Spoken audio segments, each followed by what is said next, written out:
Hola, hoy vamos a ver cómo cambiar el tipo de navegación del sistema en Nubia Red Magic 11R.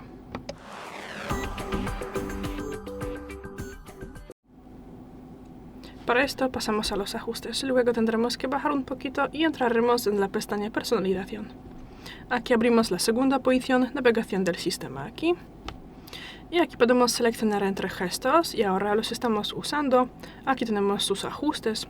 Podemos aquí, por ejemplo, ver un tutorial que nos mostrará cómo usarlos. Podemos también subir o bajar la sensibilidad de los gestos atrás. Y aquí también tenemos unas cosas adicionales. Podemos, por ejemplo, ocultar la barra de guía aquí.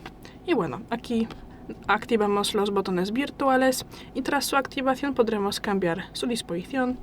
Y es todo. Gracias por el vídeo, déjanos un like y suscríbenos. Hasta luego.